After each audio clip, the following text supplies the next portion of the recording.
Yo, yo, yo, yo, yo, yo, yo, yo, yo, yo, yo, yo. It's your boy Uchay. I got my boy QDeezy. We are the ill-advised wise guys. Check out the full podcast, link below.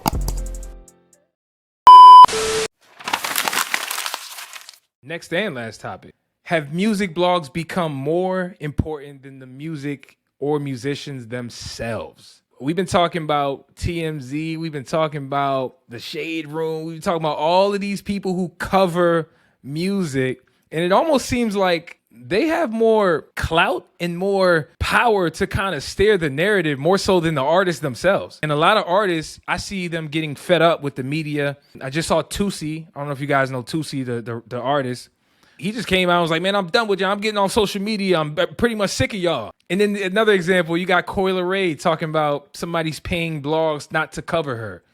And it's like, okay, aren't you an artist? Like, make the music. These artists give the blogs and these platforms a little bit more power than I think they probably want to. In this day and age, it's getting harder and harder to get people interested in just music. Like, music these days got to be packaged with a whole bunch of other stuff, like visuals. It got to be packaged with the person's personality and probably a little bit of gossip.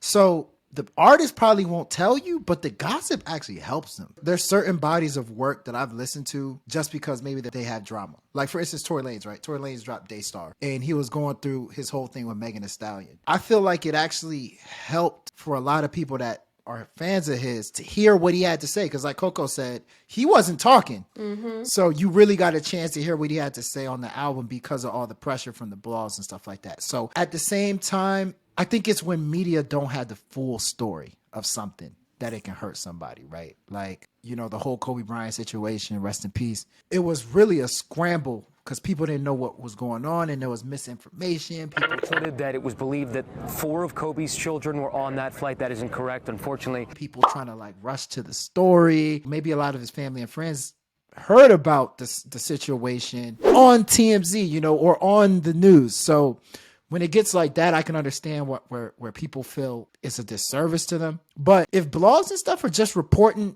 facts, I don't think there's anything wrong with it. It just has to be a factual thing. For example, the Kobe Bryant situation. I remember I had to break that story that day. Crazy because I'm a huge Kobe Bryant fan, huge Lakers fan. Mm-hmm. So when I was like at the end of my show and I'm seeing things and I was like, no, this ain't true. So I went to TMZ and I didn't see nobody report it yet. I went to Shade Room and I didn't see nobody report it yet. Literally within like the next 10 minutes, that's when I saw it. And then I got a call from my supervisor like, you're going to have to break the news. Something like that is so sensitive. And you ain't trying to get sued either for dropping wrong information because look at Cardi B with that blogger. When it comes to the blog, they hold power to an extent. Stick to the facts. If you want to give an opinion piece, that's one thing. But when you start making accusations or allegations and then it could turn legal and now you being sued for something, that's when you need to stop. But now social media is so prevalent, it makes people feel like they can touch the artist now. Like they want to be all in your business. They can say whatever they want to say to you, whether right or wrong, and then forgetting that these people will clap back because they are human beings at the end of the day. With the blogs, if you're pushing like only negative things about me, like why not speak on what I got going on? You want to perpetuate all the drama, why not the good stuff? Chris Brown says it all the time. Y'all always want to talk about when I'm doing something bad, but when I got good stuff going on, y'all never want to talk about it. Let's highlight this. You're fueling that or fueling the minds, and everybody is so impressionable, whether young or old now, and all they see is, well, on social media is this, not knowing that social media is fake. So I could be going through hell, but you ain't gonna know that if all I'm pushing out is happy moments. Because even in the interviews, you take a small little clip and now you turned it and twisted it into something else. And now it's like, oh my God, this person that said this. That's not the full context of what I said. The blogs, they have a certain power and they know it. And you got the ones that are true to the craft and they understand, state the fact, don't be messy.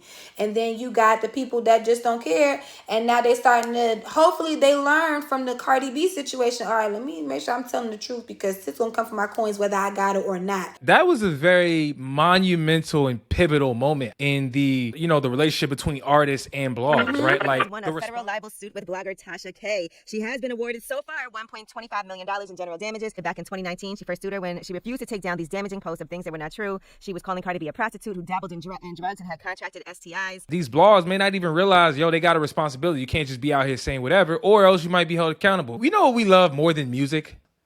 Actually, a lot of time. A good storyline. No, that's true. Storyline really is what sells the overall music and the brand itself. Like, people are arguing, talking about how much people should be canceled for producing this Jeffrey Dahmer doc on Netflix.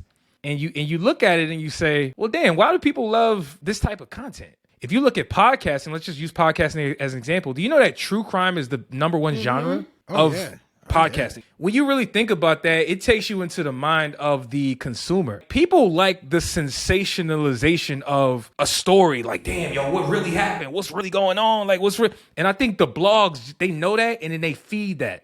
You're kind of a journalist at a certain extent if you are a blogger in 2022. Just be a little bit more responsible.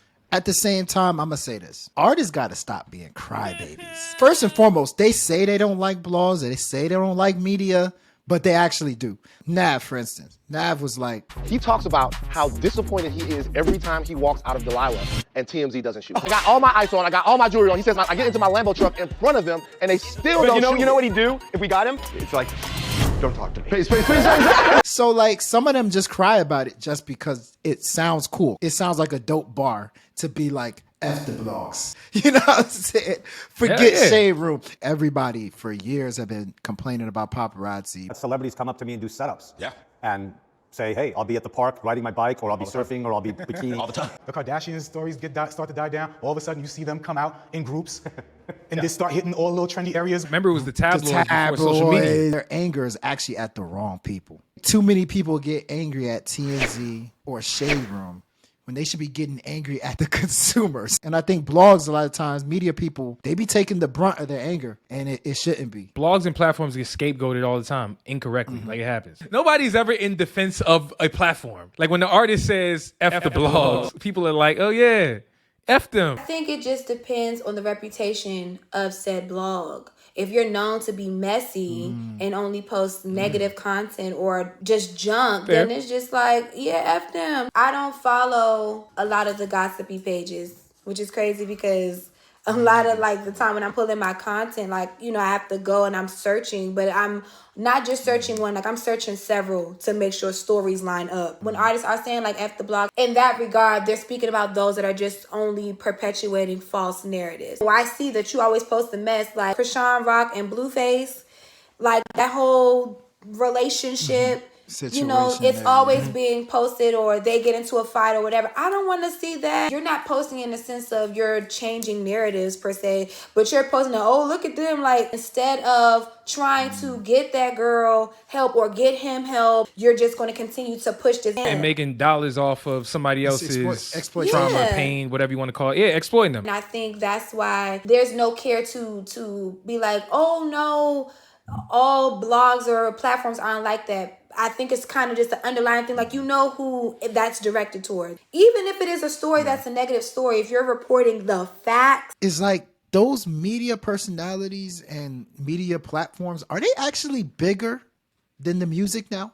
Because I remember there was a time, right, where, I'm going to say Meek Mill, when he would talk about like academics and he'll talk about other media personalities, he would speak from a like, I'm looking down. You're small compared to me. I think at this point, you can argue academics is probably bigger than Meek Mill. Shade Room is probably bigger than the artists that they're covering. I don't think it's always been that way. It's not a thing of, oh, I'm smaller than you, because also artists are stopping to be seen when they're on red carpets, and if they have a correspondent, hey, this is, you know, I'm stepping into the Shade Room or whatever, they want to be acknowledged. It's hand in hand. Of course, Shade Room ain't bigger than Beyonce, but I'm sure, but I also know Beyonce ain't checking for Shade Room either. Biden's not bigger than Beyonce. There are some artists that swear that the blogs don't matter. It's like, nah, bro, like you actually got this twist. And they control narratives. They have people who follow them and believe every word that they say. And you probably know this more than we do, since you do correspondence with TMZ. When TMZ says something, that comes with a certain level of clout and just matter of fact. Yeah, they have a legal people team. run to TMZ, and people feel the same way about Shade Room. It's all about responsibility, man. Yo, the people running this, do the right thing. Listen to the full episode, link below.